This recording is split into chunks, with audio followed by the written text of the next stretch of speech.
내가 자유롭게 될 수 있거든 그것을 이용하라. 주 안에서 부르심을 받은 자는 종이라도 주께 속한 자유인이요 또 그와 같이 자유인으로 있을 때 부르심을 받은 자는 그리스도의 종이니라. 너희는 값으로 사신 것이니 사람들의 종이 되지 말라. 형제들아 너희는 각각 부르심을 받은 그대로 하나님과 함께 거하라. 아멘.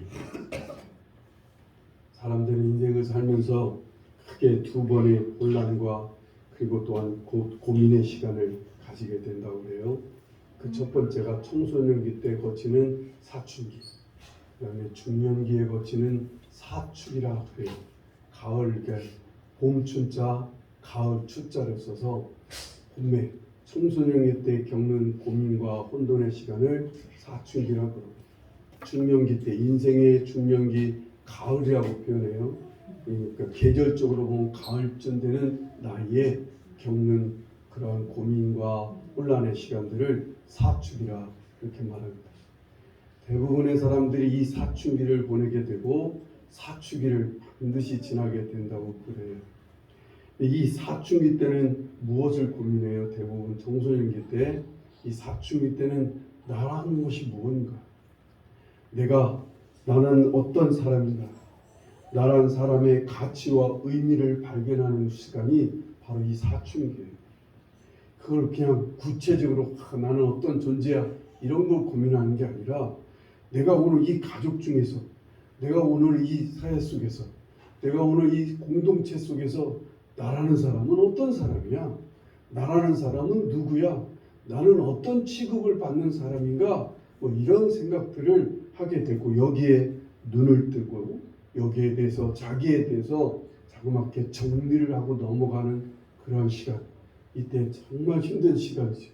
사람들은 이때를 질풍노도의 시간이라고도 합니다. 막 걷잡수, 호르몬 분비가 아주 세게 나오니까 이때 아주 큰 고민을 하게 되는 거예요. 근데 이걸 나라는 사람을 어떻게 찾는 거예요? 나 혼자서는 못 찾아요. 어떤 사람들이 경험을 하는데 사람을 어린 시절부터 굴 속에다 가둬놓고 혼자 지내게 했더니 사춘기가 뭐예요? 얼마 안 있어서 죽더라는 거죠. 사람들은 자기 혼자서는 자기를 찾아낼 수가 없어요. 관계 속에서 항상 이것을 찾게 되고 생각하게 되는 거예요. 그래서 사춘기를 잘 보내고 크게 혼란스럽지 않게 보내는 사람들은 가족과 친구들과의 관계 속에서 나란 사람이 외모에 상관없이 내가 가진 재주나 성품이나 어떤 것에 상관없이 사랑받고 존중받을 때 건전한 자아가 형성이 된다고 그래요. 아주 건강한 자아가 형성이 돼요. 근데 그 반대로 가족 관계 속에서 친구 관계 속에서 사회 관계 속에서 전혀 사람 취급을 받지 않아요. 아니면 뭘 가진 상태, 재산을 많이 가졌다는 등 재주가 있어서 외모가 출중해서 사람들이 인정해주고 칭찬해주다 보면 완전히 삐뚤어진 자기의 자아가 정말 아주 엉뚱한 자아가 형성이 돼요. 아주 교만하게 된다든가 방탕한 사람이 된다든가 지밖에 모르는 사람이라든가 자기가 제일 잘난 줄 아는 엉뚱한 사람, 정반대로 최악의 열등감을 가진 사람으로 그 사춘기를 지나게 되는 거예요. 나는 못난 사람이구나. 사람들이 아무도 나를 인정해주지 내 부모조차도 나를 관심 갖지 않아주는 있으나 마나하는 존재, 괜히 태어난 존재, 아니 태어나지 말았어야 할 존재구나 라고 하는 그런 정리를 하는 사람들이 있어요. 혹시 수영이 그런 건 아니지? 우영이도 이렇게 아주 삐뚤어지고 모나게 자기 정리를 하고 자아가 형성되어서 어른이 되어가는 이러한 사람들이 있습니다. 사춘기 때도 마찬가지예요. 이 사춘기 때는 뭘 고민하는 시간이에요? 이제 인생이 뭔가를 고민하게 된다고 그래요. 내가 왜 사는 건지, 산다는 게 무엇인지, 인생이라는 게 뭔지를 이때서야 생각하게 돼요. 이때까지 열심히 먹고 사느라고 열심히 가족들을 데리고 섬기느라고 막 사느라고 정신없다가 어느 순간 이제 삶이 조금 안정되기 시작하면서부터 이때 약간의 호르몬도 변화가 일어나고 우리가 이제 깊은 고민에 빠지는데 많은 사람들이 나는 왜 어떤 삶을 살아가는 존재인지, 내가 인생이라는 게 뭐야? 진짜 참 참다운 삶이, 정말 행복한 삶은 어떻게 사는 거야? 뭐 이런 것들을 고민하면서 자기 정리를 하는 이런 시간들이 사축이 있다고 그래요. 이때 잘못 정리한 사람들은 삐뚤어진 인생을 이제 막 살아갑니다. 아주 방탕하고 타락한 길로 가는 거예요. 인생이 뭐 있어, 한 방인데. 뭐 산다는 게 뭐 있어, 이렇게 재밌게 즐겁게. 인생이라는 게 뭐 있어, 죽기 전에 마음껏 돌아다니며 여행하면서 즐기면서 살아가는 거지. 뭐 이런 식으로 정리해서 완전히 삶을 완전히 헛되게 살아가는 이런 경우들이 있다고 그래요. 그런데 제가 오늘 이 얘기를 왜 하느냐면, 우리 신앙생활도 똑같은 시기를 겪어요. 신앙생활이 처음에 예수님을 우리가 믿게 되면 누구나 다 예수 그리스도 안에서 새로 거듭나게 되어 있다고 해요. 성령으로 우리는 다 거듭나 이제 막 갓 태어난 사람들이 되는 거예요. 이 갓 태어나서 이제 우리가 신앙생활을 하면서 점점 어느 순간에 신앙의 사춘기를 겪게 되고 신앙의 사춘기를 겪게 되는 거예요. 아주 이때 또한 커다란 고민과 갈등을 시간을 갖게 되는 거예요. 처음엔 예수님을 믿고 십자가로, 예수 그리스도의 십자가로 우리가 죄사함 받고 하나님의 자녀가 되고 구원받았다는 감격과 기쁨으로 주님께 막 열심을 내게 됩니다. 교회 생활이 시작되는 이 시기가 바로 이 시기잖아요. 이제 막 예수 믿고 뜨겁게 살면서 이제 교회 생활도 열심히 이제부터 막 새롭게 하는 거예요. 이제 막 태어난 신앙의 어린아이 시기를 보내다가 신앙의 사춘기가 오게 되는 거예요. 여러분, 사춘기가 오기 전에 아이들의 가정생활이, 가족관계가 매우 큰 영향을 미치게 돼요. 선생님의 영향이 아주 대단하게 미치게 돼요. 친구의 영향이 아주 크게 미치게 돼요. 사춘기 때, 사춘기가 되기 전에. 그래서 이 커다란 영향 안에서 사춘기 때 자아가 형성이 되는 거예요. 마찬가지로 신앙생활도 그래요. 처음부터 이제 갓 태어난 시간서부터 우린 교회라고 하는 교우관계, 가족관계, 새로운 영적인 가족관계를 맺게 됩니다. 교회 안에서 친구관계가 형성이 되고 교회 안에서 우리는 목회자와 교사를 통해 가르침을 받는 아주 중요한 시간들을 보내게 돼요.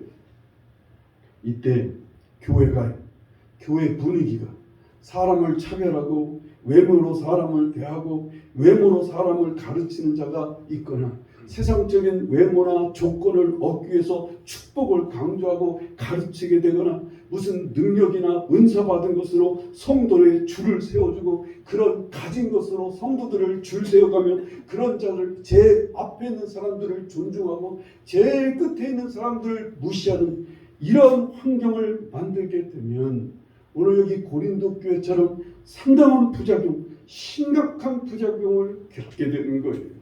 신앙의 사춘기를 맞이해서 너무나 잘못된 신앙으로 형성이 돼요.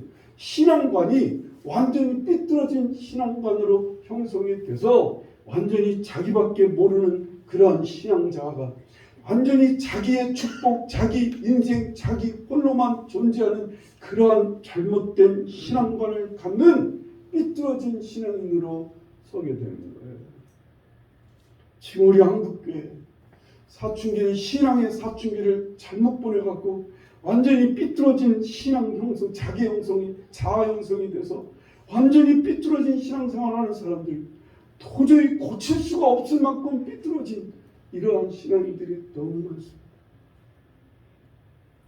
바울 사도는요, 너무나 잘못된 모습으로 나아가고 있는 이 고린도 교회를 향해서 바울 사도가 오늘 말씀하고 있는 거예요.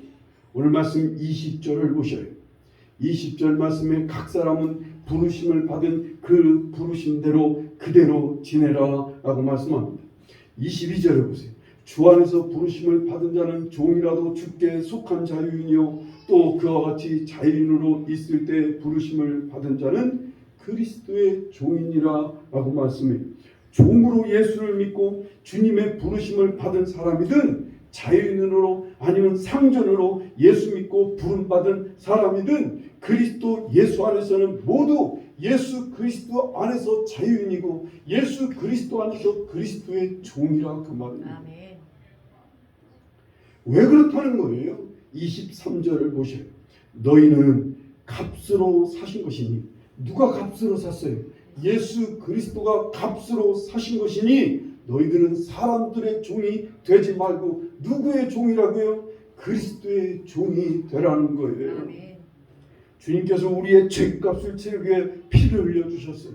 죽기까지 함으로 정당한 대가를, 우리의 죄값을 예수님의 목숨으로, 예수님의 피로 치르고 사셨으니까 우리 모두는 다 주님의 종이라는 거예요. 하지만 주인 되신 주님은요, 우리는 그리스도께서 사셔서 그리스도의 종이 되어야 마땅하지만 주님은 우리를 종으로 삼나요? 아니에요. 우리 주님은 우리를 마음껏 자유롭게 살게 하려고 모든 얽매이는 것을 다 풀어주심으로 우리가 이 땅에서 참된 자유인으로, 영육간의 자유인으로 살게 하신다고요. 그래서 우리를 형제 삼으셨어요. 우리를 주님께서 사랑하시는 자녀로 삼으셨다, 그 말입니다. 아멘. 우리가 예수님을 믿어 구원받은 우리는요, 모두 주님께서 목숨을 바치고 피를 흘리는 대가를 치른 사람들입니다. 잘난 사람이나 못난 사람이나 성품이 좋아서 재주가 있어서 의를 행해서 출신이 좋아서가 아니에요. 예수님은 그냥 우리를 사랑하셨어요. 그냥 우리가 모두 귀한 존재들인 거예요. 우리 모두를 값을 치러 사셨다, 그 말입니다. 아멘. 어떤 사람에게는 더 많은 값을 치는 것도 아니고 우리 모두에게 똑같이 당신의 피를 흘려가며 당신의 생명이라고 하는 값을 치러 우리를 죄악에서 건져내시고 우리를 사셨다, 그 말입니다. 그래서 우리는 외모에 상관없이 우리 모두 다 귀한 존재들이에요. 하나님 안에서 우리 모두 다 정말로 하나님의 사랑받는, 하나님 앞에서 너무나 귀한 사람들이라는 사실을 믿으시기 바랍니다. 아멘. 나란 사람이 얼마나 값어치가 있는지 말이에요. 성경에 누가복음에 보면 99마리 양이 100마리인데 한 마리를 잃어버렸을 때 그 99마리는 놔두고 그 한 마리 양을 찾아 온 산과 들을 다 헤매고 찾아서 그 양 한 마리를 찾아서 메고 오는 그 목자의 기쁜 것처럼 그렇게 우리를 기뻐하신다는 거예요. 그 잃어버린 양 한 마리조차도 너무나 귀히 여기시는 것이 우리라, 그 말입니다. 10드라크마의 돈 중에 잃어버린 돈 한 드라크마를 찾기 위해서 온 집안을 다 쓸고 뒤집고 샅샅이 찾아내 그 한 드라크마를 찾아냈을 때 얼마나 그 주인이 기뻐하는지 주위의 동네 사람들 모시고 와서 초청해서 잔치를 열 만큼 우리가 그렇게 귀한 존재라, 그 말입니다. 한번 세 번째 나가서 주님은 탕자의 비유를 통해 절정을 이루어요. 집을, 아버지의 재산을 다 받아서 나가서 다 탕진해서 거지만도 못한 삶을 살다가 돌아왔는데 이런 아들이, 하나님 이 아버지는 그런 아들을 끌어안고 입을 맞추며 그 아들에게 색동옷을 입히고 그 아이에게 가락지를 끼워주고 잔치를 열어줄 만큼 죽었던 아들이 다시 돌아왔다고 할 만큼 그렇게 귀히 여기시고 그렇게 너무나 기뻐하시는 그런 존재가 여러분과 저라는 사실을 믿으시기 바랍니다. 아멘. 주님께서는 이렇게 귀한 우리를 위해 피 흘리는 대가를 통해 당신의 피를 흘려가며 우리에게 대가를 치렀어요. 죄값을 치르셨단 말이에요. 우리 대신 벌을 받으시고 우리 대신 죄의 대가를 톡톡히 치러서 우리를 죄에서 건져내 주셨다, 그 말입니다. 성경을 보면요, 우리 한 사람 한 사람 이렇게 값어치 있는 사람인데 막상 교회 안에 들어오면 그렇게 값어치 있는 존재로 인정받지 못하는 경우들이 너무 많아요. 나란 사람이 인정받고 칭찬받고 사랑받는 것은 은사를 받아서, 아니면 세상 영광을 얻은 존재라, 아니면 재물을 많이 가지고 있어서 헌금을 많이 해서, 아니면 외모가 깨끗하고 부자라고 학벌이 좋아서 교회 사람들이 나를 인정해주고 나를 사람 취급한다면, 이런 상황에서 성도들은 교회처럼, 고린도 교회처럼 아주 심각한 성도가, 아주 심각한 부작용이 나타나고 삐뚤어진 성도들로 가득 찰 수밖에 없어요. 교회가 이러면. 그런데 안타깝게도 오늘날의 교회가 여기저기서, 우리 교회는 그런지 모르겠습니다, 여기저기서 보이는 성도들의 모습은 정말로 삐뚤어진 사춘기를 보낸 것처럼 완전히 삐뚤어진 자아가 형성된 사람으로 성장하는 것처럼 성도들의 모습이 정말로 삐뚤어져 있어요. 세상 사람보다도 못한 모습이, 세상의 사람들보다도 더 추하고 더 악하고 더 거짓되고 더 삐뚤어진 모습들은 거예요. 나란 사람의 값어치가 얼마나 귀한지는 우리들의 관계 속에서 찾게 되는 거예요. 성도들과의 관계 속에서, 교회 속에서 성도들과의 관계 속에서 우리는 정리가 되는 거예요. 그래서 교회 생활이 너무나 중요한 거예요. 여러분, 우리 성도들 중에 교회를 안 나가는 성도들이 있어요. 그 사람들은 지금 완전히 홀로 서 있는 거예요. 사춘기 보내지도 못해요. 형성도 안 돼요. 교회 생활이 안 됩니다. 바른 자아성을 갖고 건강한 성도의 정체성을 정리하려면 교회라는 그곳에서 그 교회 안에서 바른 대접, 바른 인정, 정당한 존중과 이해를 받아가며 서로 간에 좋은 관계를 가진 속에서 성도의 정말 중요한 자기 정체성, 내가 얼마나 값어치가 있는 존재인지를 새롭게 발견하고 새롭게 깨닫고 새롭게 알게 되고 정리가 되어지는 거라 그 말입니다. 야고보서 2장 1절에 보면 야고보가 그 당시에 교회가 얼마나 안타까운 모습이었는지 짐작할 수가 있어요. 야고보 사도가 뭐라고 말씀하고 있어요?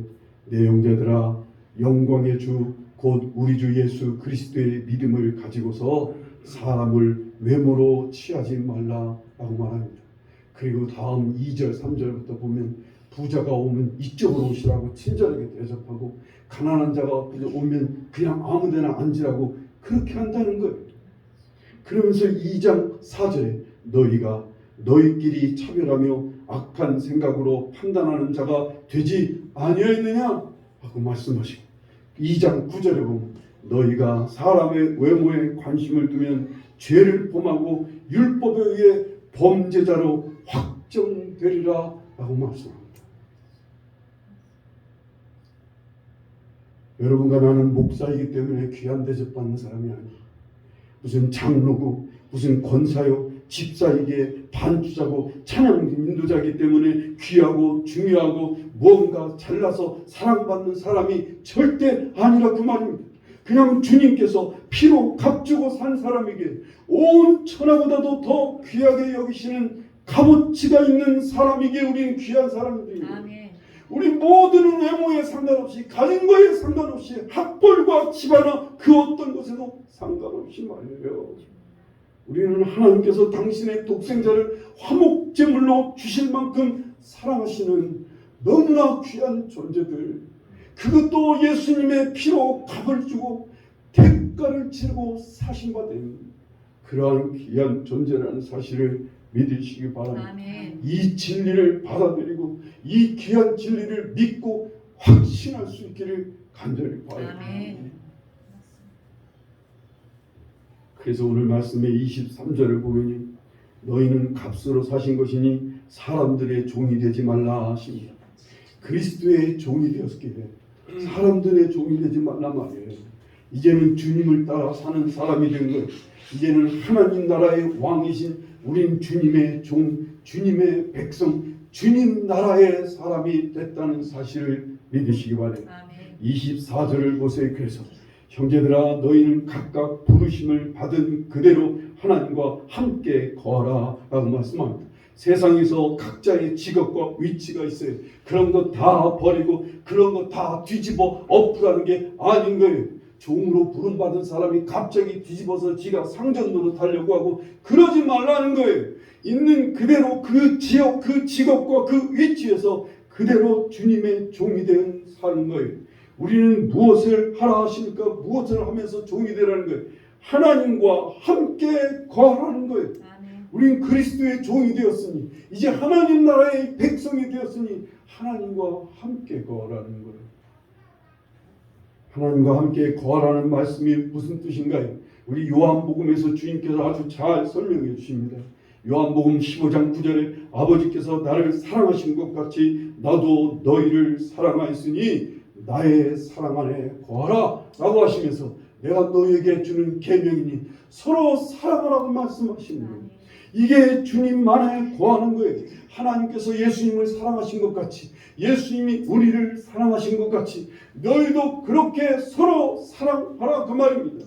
내가 죽도록 너희를 사랑한 것처럼 너희도 그렇게 섬기고, 내가 너희를 섬김으로 사랑한 것처럼 너희들도 그렇게 섬기며 사랑하라는. 왜요? 주님과 함께하면요, 주님은 우리를 사랑을 대접하고 섬기고 사랑하도록 우리를 낮아지게 이끌어 가세요. 우리의 마음을 낮추신다고. 주님의 마음으로, 주님의 사랑으로 우리를 주장하시고 이끌어 사람을 사랑하도록 이끌어 가시는 거예요. 마태복음 18장의 3절에 보면 이르시되 진실로 너희에게 이르노니 너희가 돌이켜 어린아이들과 같이 되지 않으면 결단코 천국에 들어가지 못하리라. 정말로 그래서요, 우리가 천국에 들어가 천국 나라의 삶을 살게 하시려고 주님은 우리를 어린아이 같은 마음으로 우리를 이끌어 가시는 거예요. 우리가 주님을 따라가면 주님은 우리를 낮추시는 거예요. 당신이 친히 낮아진 마음을 우리에게 주시고 그 마음으로 사람을 섬기도록 이끌어 가시는 거예요. 제가 며칠 전 본 책에 한 작가가 자기의 어린 시절을 얘기하는데, 어린 시절 부모의 무관심 속에서 아주 힘들게 외롭게 살았던 것 같아요. 늘 부모가 둘이 지금 우리 대부분 지금 우리 30, 40대, 40대까지도 그런가요? 부모들이 다 맞벌이하는 부모들 밑에서 자란 게 아마 우리일 거예요. 그 작가도 그 얘기하는 거예요.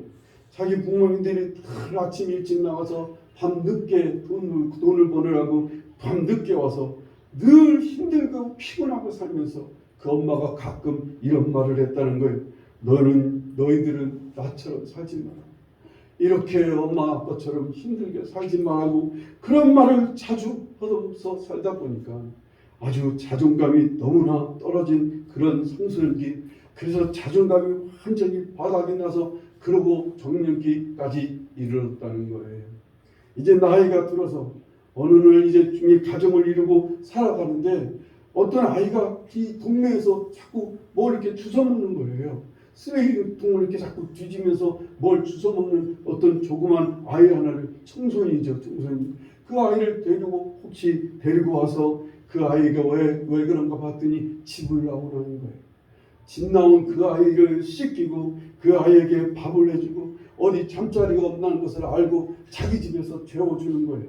이 아이를 재워줬더니 이 아이 또 동료들을 데리고 오는 거예요. 자기처럼 집 나온 애들이 많은 거예요. 그래서 그 아이들을 막 자꾸 하나 둘씩 불러다가 자기 집에서 먹이고 자기 집에서 씻기고 같이 잠을 자도록 그렇게 하면서 아이들이 5, 6명, 그리고 수시로 아이들이 들락달락 이제 걔들을 잘 지도하고 잘 대접해서 집으로 다시 돌려보내고 학교를 가게 만들고, 이러한 일을 계속 하다 보니까 자기 속에 완전히 바닥났던 자존감이, 그 아이들을 잘 돕고 섬기고 그 아이들의 이야기를 잘 들어주고 함께하는 속에서 자기 속에 뭔가 뿌듯하게 자기라는 존재가 너무나 귀하고 아름답고 행복하다는 사실을 깨닫게 됩니다. 그래서 이 작가가 하는 말이, 자존감은 사랑을 받는 데서 생기기도 하지만 사랑을 주는 데서 자존감이 더 크게 세워진다고 그렇게 얘기하더라고요. 그래, 우리들 서로 사랑하면서 서로 대접하고 서로를 영접하면서 우리는 건강하고 아주 바른 신앙인으로 서가는 거예요. 그게 교회 생활에서 이루어집니다. 우리 교회 생활에서 우린 이걸 훈련하고 이걸 실천하고 이걸 행하도록 주님께서 우리를 이끄셔서 우리의 신앙관, 우리의 신앙인이 바르게 그렇게 건전한 신앙인으로 서가게 되는 거예요. 이렇게 해서 이제 사춘기를 지나요. 그렇게 교회 생활을 이 사춘기를 지날 때 많은 성도들이 교회를 나갔고 들어갔다, 교회를 나왔다 안 나왔다 아주 정착하기가 힘들어져요. 그러다가 사춘기가, 신앙의 사춘기 때 건전한 자아 형성, 믿음의 신앙으로 자아가 형성이 되면 이때는 교회 안에 이제 뿌리를 받게 됩니다. 이제는 내 교회예요. 이 교회 모든 성도들과 함께 서로 사랑의 교제를 주고 나누며 함께 자기가 건전한 얼마나 귀한 존재인지를 깨닫게 되는 거예요. 아, 난 교회 안에서 존중받고 이 교회 안에서는 이해받고 교회 안에서 대접받다 보니까 나는 또 다른 사람을 대접하고 섬기다 보니까 이게 사는 건가 봐. 그러면서 사춘기를 또한 겪게 돼요. 사춘기 때 뭐 한다고요? 나는 무엇을, 내 인생은 뭔가 말이에요. 나는 무엇을 위해 살아야 돼? 어떻게 사는 게 인생인 거야? 이게 정리가 되기 시작해. 아, 사람들을 그렇게 섬기라고 나를 부르신 거구나. 주님이 나를 부르시고 주님이 나를 종으로 삼고 주님이 나를 인도하시는 것은 이렇게 사람을 섬기고 대접하고 사랑하면서 하나님 나라를 이루어가라고 나를 부르시는구나. 그것을 깨닫게 돼. 나의 부름의 뜻을 알게 되는 거예요. 이게 아름다운 건강한 신앙인으로 이제 정착이 되고 하나님 나라의 삶을 누리는 복된 신앙인이 되는 거예요. 여기까지 잘 되면 이때부터 행복한 신앙인으로 살게 되는 거예요. 사람들을 섬기면서 내가 참 행복해지고 사람들을 돌보면서 내가 참 행복한 인생이 되는 거예요. 아, 주님께서 나를 이 길로 인도하시는 거였구나. 하나님 나라가 이런 거였구나. 그러면 하나님 나라가 참 기다려지는 거예요. 이 영원한 하나님 나라 참 가볼 만한 곳이에요. 이 영원한 하나님 나라를 우리에게 예비하셨다니 정말 그 나라가 기다려지는 거예요. 이렇게 작게 우리끼리 서로 사랑하고 대접하고 섬길 때 이렇게 행복하고 이렇게 보람있고 이렇게 나라는 존재가 빛이 나는데 그 영원한 나라에 가서 주님과 함께 서로가 서로를 섬기고 대접하는 복된 삶을 살 때 얼마나 기쁠까. 난 이걸 위해 부름받은 사람이구나. 난 이 하나님 나라를 이루는 사람으로 하나님 나를 부르셨구나. 값을 주고 나를 사셔서 나를 이런 사람으로 이런 인생을 살게 하시려는구나. 이걸 깨닫게 되는 거예요. 우리가 주님과 함께 거하면서 사람을 섬기고 사랑하며 귀하게 여기고 사람을 세우고 사람을 살리고 이렇게 하나님 나라의 삶을 살다 보면 이게 하나님이 나를 부르신 부름의 뜻인 것을 알게 돼요. 종이 되느냐 상전이 되느냐 이게 중요한 게 아니에요. 이 땅에 한번 태어나서 좀 멋진 사업도 아주 멋진 업적도 좀 이루어서 사람들한테 막 존경도 받고 인기도 얻고 이렇게 한번 살아보는 게 이런 거 아니야? 돈 많이 벌어서 어디 가서 막 큰 무슨 임금 대접도 받고 이렇게 사는 게 뭐 인생 아니야? 이러고 사는 이런 사람이 아니라 아하, 우리 성도가 우리를 왜 값주고 사신 거예요? 하나님 나라를 위해 사는 삶이 되게 하시고 하나님 나라의 삶을 살면서 의미 있고 행복한 삶을 살게 하시려고 나를 부르신 거였어요.